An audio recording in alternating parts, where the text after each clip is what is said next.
Deb Helfrich, hashtag redheaded She-Hulk. We had YouTube us interrupt us. Every now and again, it just freezes between 3 and 4 minutes. I just the little thumbnail I took to come back on. I tried to do a Hulk rage. Oh my goodness. I look so much like Eva Monk's Scream.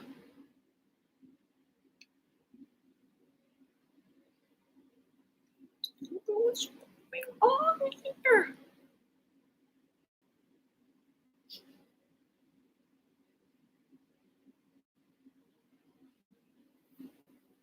Being half your size after turning 50. Locked into a bat cave during a global pandemic wherein you're bankrupt, wherein you hustle and hustle and hustle every day to first save your own life, to mindfully document the evolution of human potential through how you are using philosophy as medicine.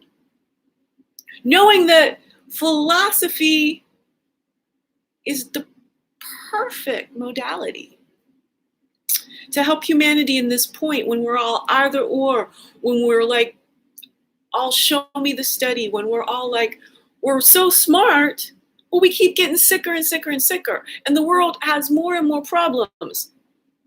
What's the whole point? Charity doesn't solve the problem. It's like we act like we're fixing the problem.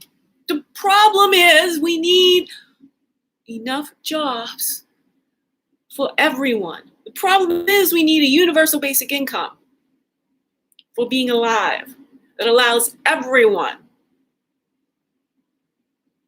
every human, some variable. I don't know how we do this with the currencies and the locales. It's all so complex. But somehow, some way, with digital currency, we just go make it. Just go. You can buy rent and food, water, buy necessities with digital currency. The government gives you. And then the government can stop putting people in prison. If everyone, seriously, crime goes away. We had a UBI, and there's a transition period. It doesn't go like this, stop being like that, because you got to phase it in and everything. But after, look at how nature rebounded when we was all locked in. So over the course of a few years, when everyone starts getting their basic needs met, we're talking sick people and disabled people, people making minimum wage, everyone who needs to just get some time to like get their wits about them. Survey the new realities of work. Industries have just went extinct.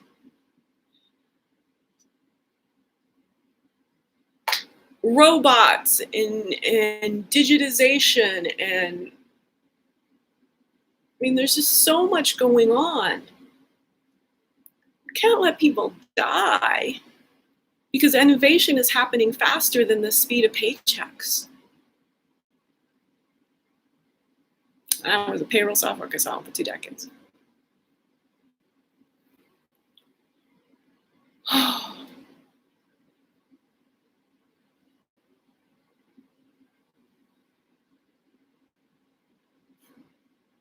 Here's what I don't understand.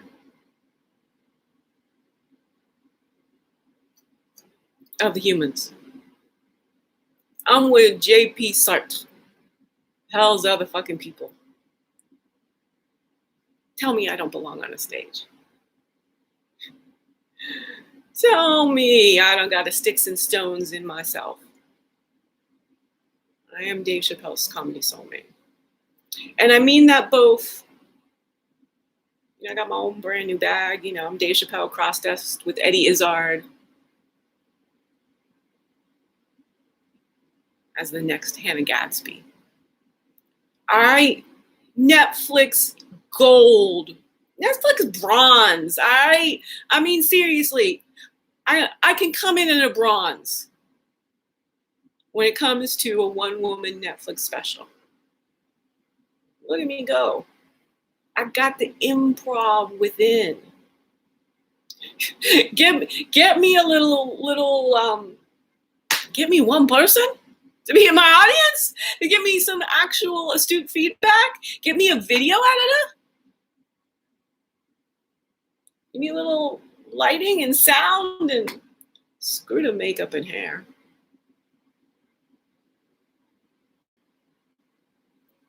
It's pretty damn good for 52. Being a 333-pound woman my whole goddamn first 50 years.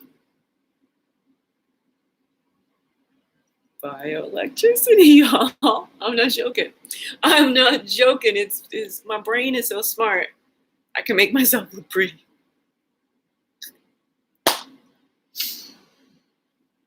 But I can't make money appear in my own bank account. I made money appear through my payroll software consulting career in hundreds of thousands of people's bank accounts. I know the entire process, just like this, to direct deposit salaries. But I'm a person filled with integrity, and I am not able to make money appear in my own bank account. Other humans have to do that for me. All about all this, everyone do things for themselves. But I'm here for you, humanity. I know you don't see me. I know the algorithms are stacked against me. I know that's really it, quite frankly. Because that's what the question I have is. Why do people keep misunderstanding me?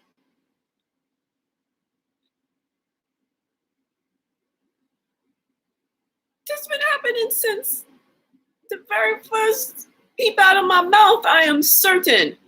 I mean, cry, as in like born. This world makes no sense. I am a highly sensitive person. I have never, ever, ever stopped listening to my own body because none of y'all was talking to me. God. If I am having trouble communicating, it is because I have not had enough practice. I'm only ever talking to myself like this.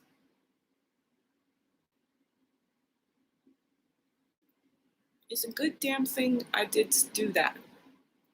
Because let me tell you something. First off,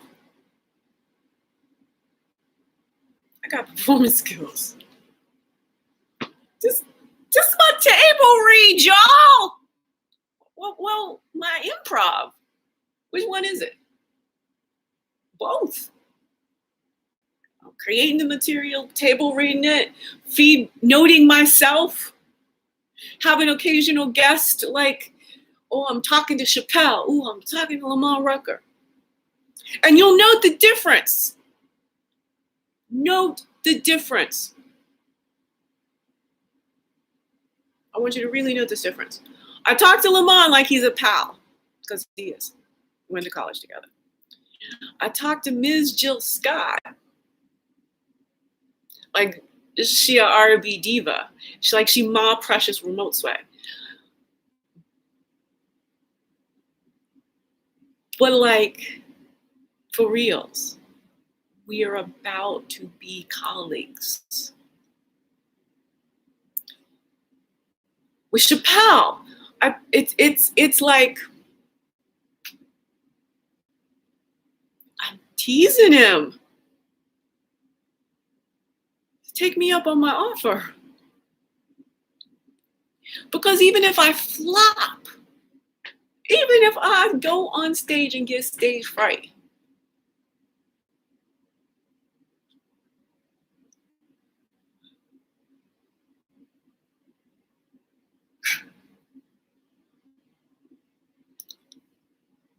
Just think, I get paid for the attempt. Do not test me. Think about all that matters. It does not matter if I floor you when I work with Dave Chappelle. Not to me, not to Chappelle. That's in fact why I get to work with Chappelle. What floors me and Chappelle is that I had this idea. And then somehow, some way, through the whole tiki torch whiteness of my childhood upbringing, I figure out how to enact this.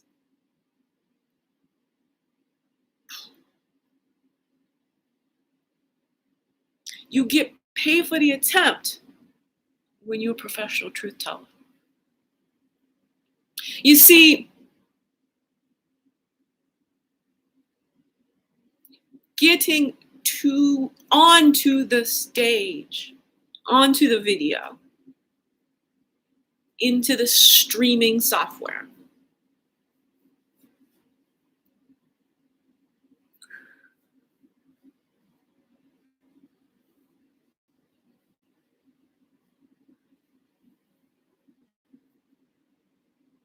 As somebody who's going to speak their truth as a solo human,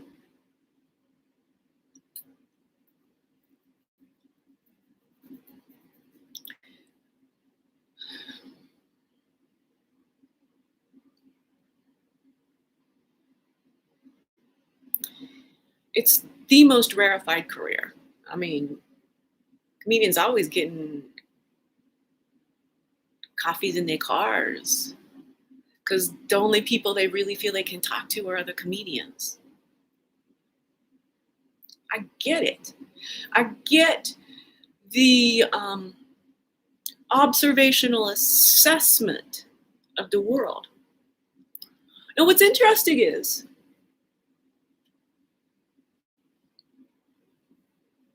I was doing that, but I couldn't see myself as capable of, how does Robin Williams do what Robin Williams does? So there was me in here, stream of consciousness singing, having a blast, creating, enjoying, piecing together. True story about dreams. I really don't have nightmares. I recently had what I would consider my very first nightmare because of my financial bankruptcy, which this is the work that I'm trying to do as making an NFT here, a hashtag NFT artifact, a digital recording that somebody can invest in that documents human potential.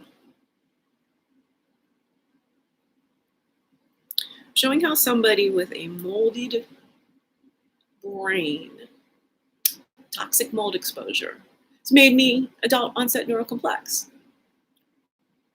And I can go on and on and on and on and on.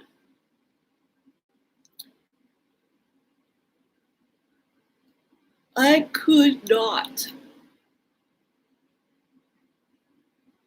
I want you to note that yawn. I mean, that was one of them painful ones, right? Like that, the painful yawns. Because what I was going to say is, I ended up not being able to walk or talk from the mold exposure. Certain parts of my brain, especially apparently around communication,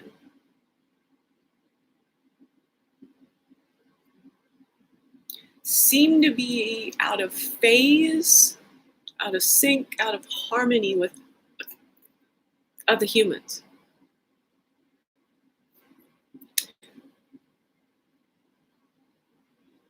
People are always enjoying me, reflecting back that they're a little overwhelmed with everything I talk about and all the quick transitions and the this, that, and the other thing. But that people can feel my love, feel my integrity.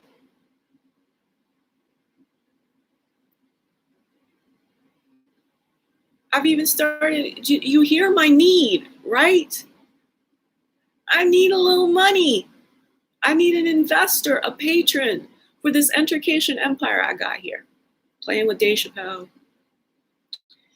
Creating a feature film called Londolozy with co-stars Lamont Rucker and Jill Scott.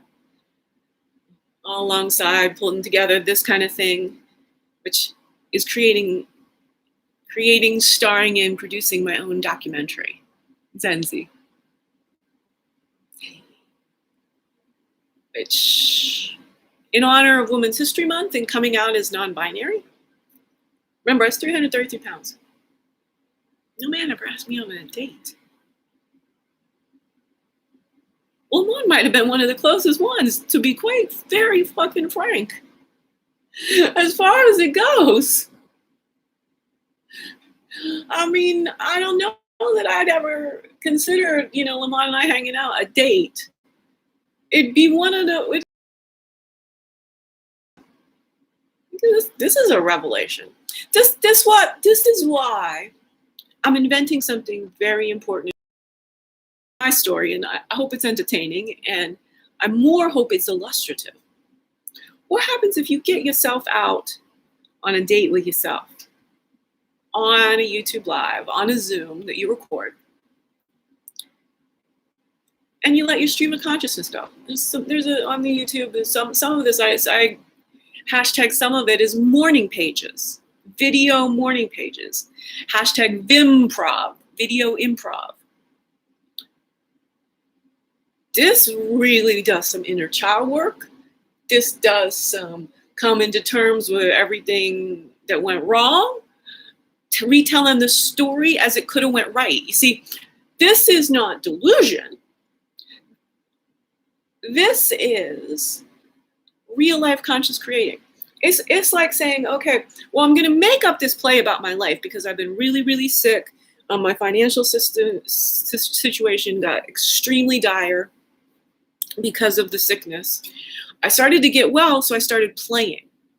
What do I have here in my life? I got this resource, that resource. Well, I know Lamont Rucker. I have been wanting to write a movie since around 2006. The thing being, I hadn't really realized how long I'd had mold dysfunction. My whole life. If I was, in grade school today, I would be diagnosed as neurocomplex in some way. Light Asperger's, a smatter of autism, dyslexia, dyspraxia, ADHD. It's all highly sensitive stuff. It's what's happening is the way that I fit into what people think is standard human brain functioning is decreased because I am so scared of my environmental triggers. Smoke, sounds, excessive heat, light, noise. Oh my. And why is that? Because I'm dead bankrupt and I have lived as a hermit for 10 years. I didn't have anyone to even get a cup of coffee with.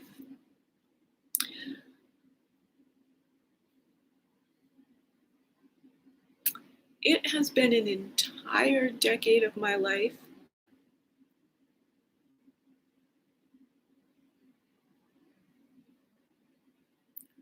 where I haven't talked to somebody consecutively.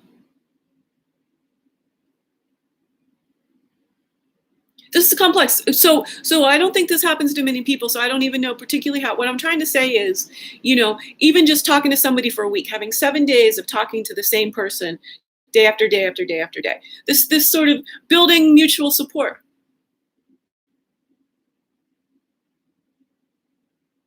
Nobody. The only two people who I talked to, it was one was an international relationship, Google Hangouts, somebody suffering from early onset Parkinson's, and the other was a sabbatical to Massachusetts with a woman in final descent to Alzheimer's. This is the only brains I've got to play with. beyond social media for the last decade. The only thing I was ever doing is paying bills and not being able to earn a single cent.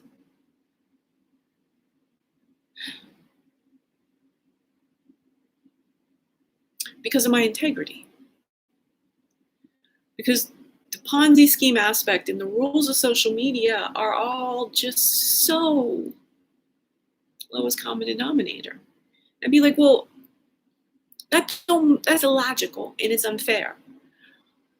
I'm going to do it with integrity. I'm going to comment my heart and soul out. And I failed spectacularly. I don't deserve to die. Motherfucking do not deserve to die because I don't know how to play social media to earn a living. As a virtual hermit who has not been able to go out in the world, who's lived under pandemic circumstances for a decade, failing at virtual living making is a death sentence. Please don't let me die.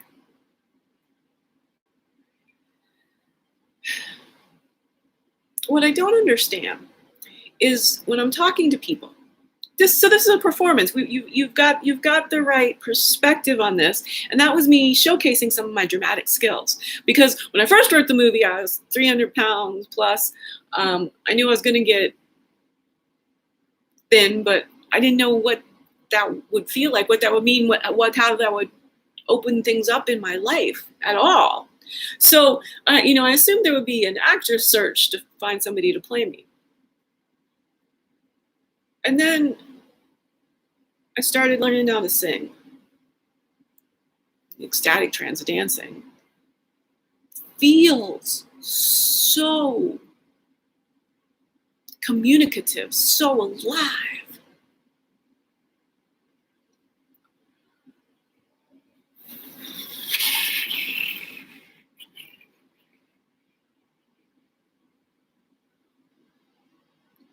My legs look like legs. Female legs even.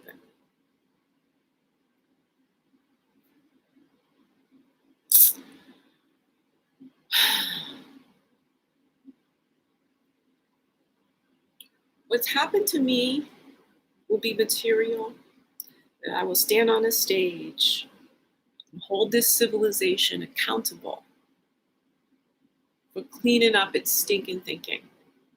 I mean, it is true. It is insanity to keep doing the same thing and expect different results.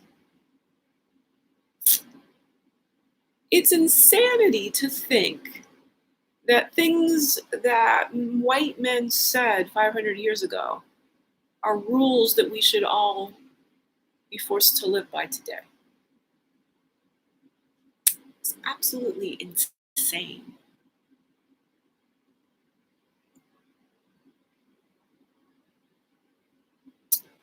When the rules are inhumane.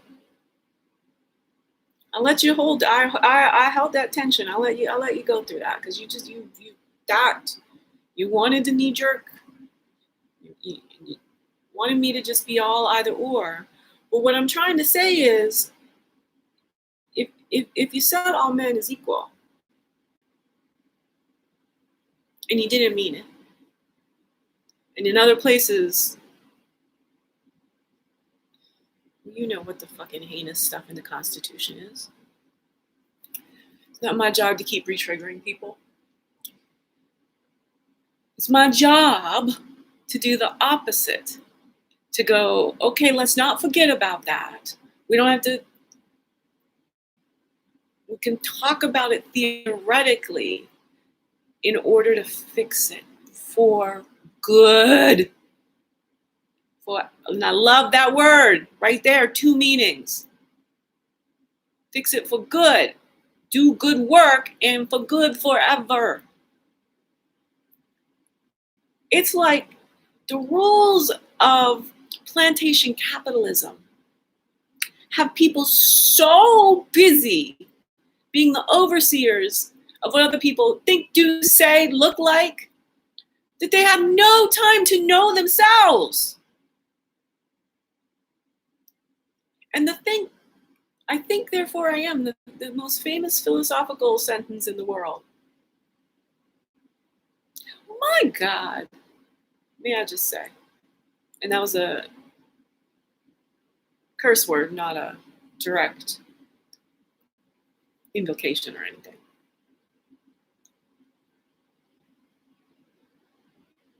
Adult Americans are dumb as shit. But not at all. And what I mean by that, the dumbest shit, is because you gotta ask. You don't take that. What I'm literally seeing in my head is just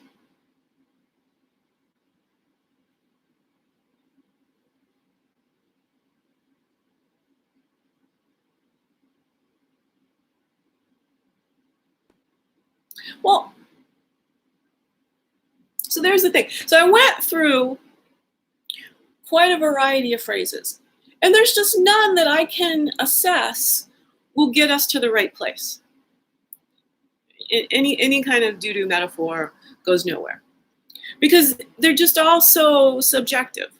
What I'm trying to say is, my dumb as shit, is when I ask a question like, what's the most famous philosophical statement? Or,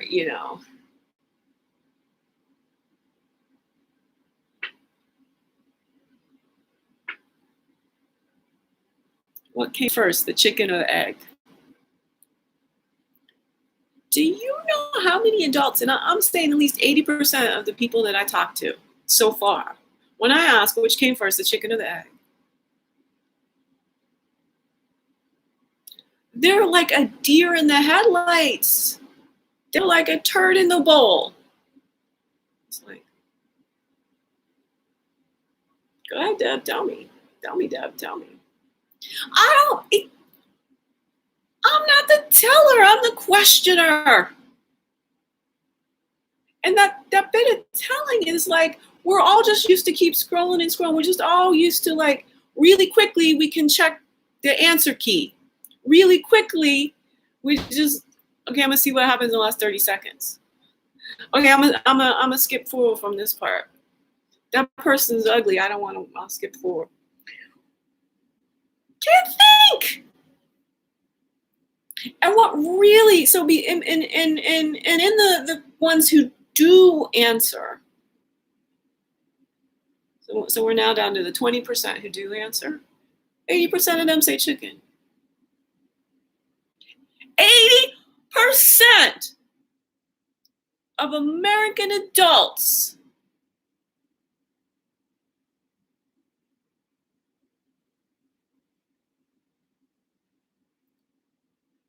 first response is to say the chicken came first.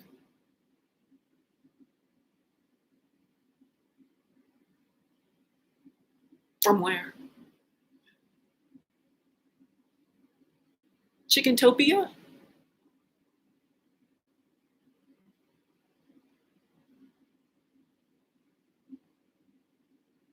Thor lightning bolt that shit down?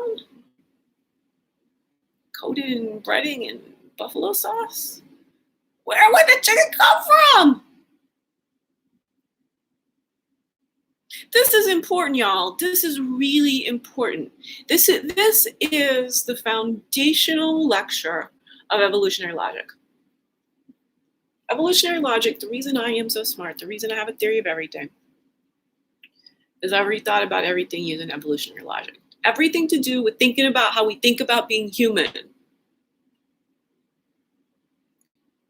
can be assessed with far more validity when we use evolutionary logic. You got to do the over time situation. And really diving into this, which came first, the chicken or the egg, it's a conundrum. The way we ask the question, we ask the question and say it's a conundrum, although half of y'all now stop to pause. Like, don't use words like conundrum, Deb. Well, Chappelle get to use conundrum. Hashtag redheaded She-Hulk gets to use conundrum. Chartreuse, as Jamie Foxx would say. Just watch two could play. You could play the game. Breaking All the Rules. It was on a little Morris Chestnut DVD.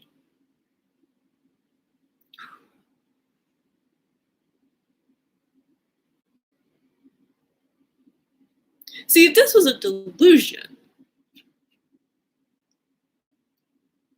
I'd be like, and Morris Chestnut and I went out on a date.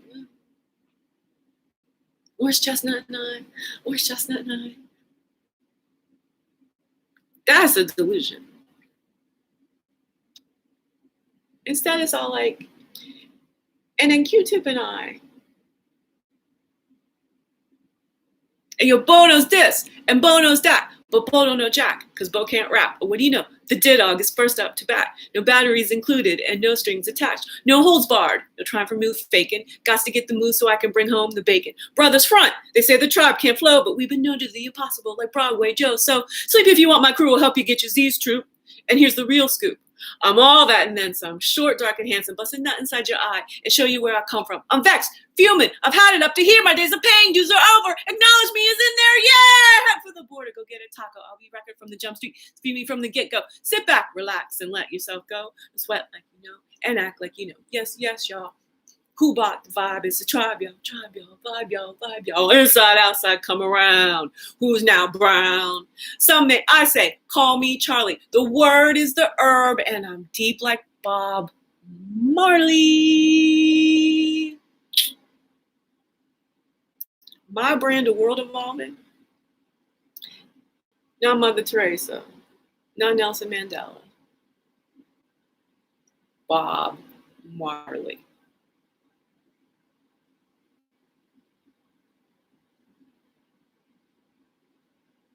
Guan. Look, Jamaicans,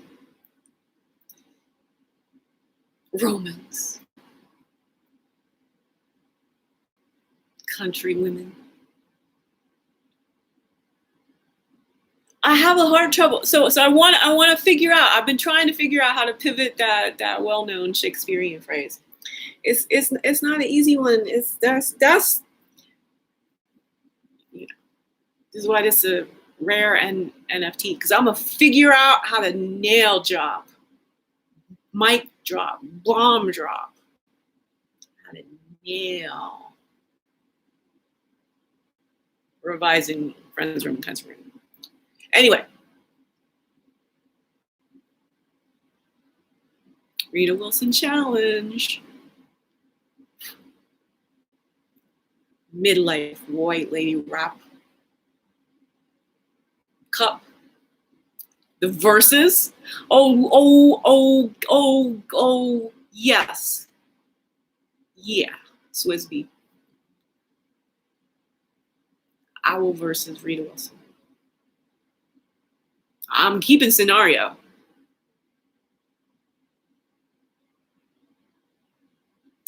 So, Q-Tip and I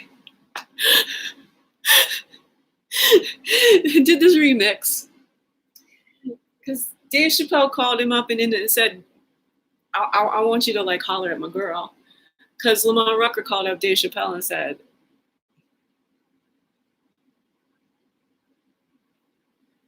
my girl has a Chappelle challenge that I just invested in. Bought the NFT.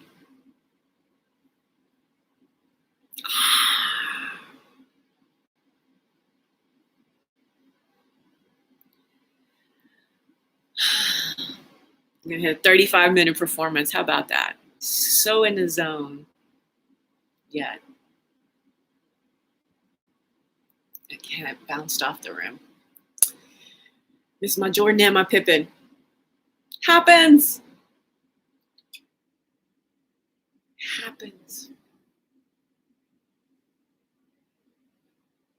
I'm telling you what. I'm about to have a 70-win career launch season. All right. Now I am Pippin. I'm looking for a Jordan. I am she Socrates. I'm looking for a Plato. I am she Sherlock. Looking for a Lucy Liu. That's right. Yeah. So